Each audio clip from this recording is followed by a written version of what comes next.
வணக்கம். Tamil Nadu rain weather news 16/11/2024. தற்போது தமிழகத்தில் உள்ள மாலை வானிலை அமைப்பை பார்ப்போம். அதற்கு முன்னாடி Tamil Nadu rain weather news channel subscribe பண்ணுங்கள், லைக் பண்ணுங்கள், ஷேர் பண்ணுங்கள். வீடியோ ஸ்கிப் பண்ணாமல் முழுமையாக பாருங்கள். வங்கக்கடலில் வலுவிழந்த குறைந்த காற்றழுத்த தாழ்வு பகுதி நீடித்து வருகின்றது. இது முற்றிலுமாக இன்று இரவுக்குள் வலுவிழக்கும். தற்போது தமிழகத்தில் கடலோர மாவட்டங்கள், தென் கடலோர மாவட்டங்கள் மற்றும் உள் மாவட்டங்களில் நல்ல மழை பெய்து வருகின்றது.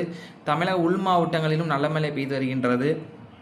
சென்னை முதல் நாகப்பட்டினம் வரை கடலோர பகுதியில் மற்றும் டெல்டாவின் உள் பகுதிகள் காரைக்கால், திருவாரூர், தஞ்சை, புதுக்கோட்டை, அரியலூர், பெரம்பலூர், கிருஷ்ணகிரி மற்றும் சென்னையோட உள்பகுதி, மறைமலை நகர், மேல்மருவத்தூர், அதேபோல் தென் கடலோர மாவட்டங்களான ராமநாதபுரம், தூத்துக்குடி ஆகிய மாவட்டங்கள் காலை நல்ல மழை பெய்தது. இப்போது உள்பகுதியும் மழை பெய்து வருகின்றது. அதாவது தென் உள் மாவட்டங்கள் மதுரை, சிவகங்கை, தேனி, விருதுநகர் இங்கெல்லாம் நல்ல மழை பெய்து வருகின்றது. தற்பொழுது இந்த அமைப்பானது அடுத்த 2 நாட்களுக்கு நீடிக்கும். அதாவது 22ஆம் தேதி வரை தென் கடலோர மாவட்டங்கள் டெல்டா முதல் கன்னியாகுமரி ஒட்டியுள்ள கடலோர பகுதிகளில் அடுத்த 4 நாட்களுக்கு தொடர்ந்து மழை நீடிக்கும். பின்பு 23ஆம் தேதி தெற்கு அந்தமான், சுமத்ரா தீவு, இந்தோனேசியா ஒட்டியுள்ள பகுதிகளில் ஒரு புதிய குறைந்த காற்றழுத்த தாழ்வு பகுதி ஒன்று உருவாக உள்ளது. இந்த காற்றழுத்த தாழ்வு பகுதி அதற்கு வரக்கூடிய காலங்களில் ஒரு காற்றழுத்த தாழ்வு மண்டலமாகவோ அல்லது ஃபெங்கால் புயலாகவோ, அதாவது புயலுக்கு ஒரு நேம் வைப்பாங்க, ஃபெங்கால்னு வைப்பாங்க. இந்த தடவை ஃபெங்கால் புயல் இதுக்கு பேர். ஃபெங்கால் புயலாகவோ மாறி அது தமிழக கடற்கரை நோக்கி நகரக்கூடும் என்று எதிர்பார்க்கப்படுகின்றது. இதன் காரணமாக வரும் 24ஆம் தேதி மாலையிலிருந்து தமிழகத்தில் மழையின் அளவு படிப்படியாக அதிகரிக்கும். 25ஆம் தேதி கிட்டத்தட்ட தமிழகம் முழுவதும் மழை பெய்ய தொடங்கும்.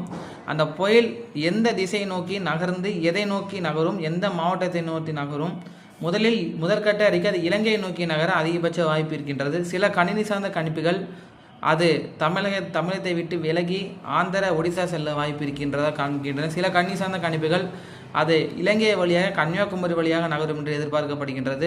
சில கணினி சார்ந்த கணிப்புகள் அது வட தமிழ்நாடு, சில கணினி சார்ந்த கணிப்புகள் தென் தமிழ்நாடு, இப்படி மாறி மாறி கணிப்புகள் காண்பிக்கின்றன. கணினி சார்ந்த கணிப்புகள் 20ஆம் தேதிக்கு பிறகு அந்த புயல் உருவான பிறகுதான் சரியான பாதையை நாம் தேர்ந்தெடுக்க முடியும்.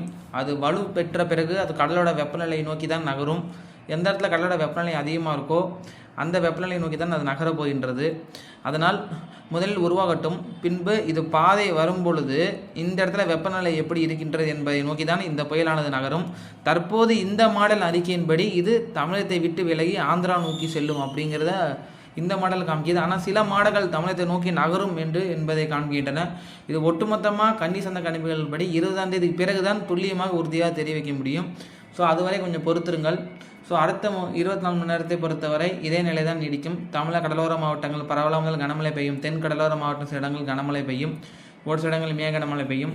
உள் மாவட்டம் சில இடங்கள் கனமழை பெய்யும். தமிழக வடகடலோர மாவட்டத்தை பொறுத்தவரை அடுத்த 3 நாட்களுக்கு லேசான முதல் மிதமான மழை பெய்ய வாய்ப்பு இருக்கின்றது.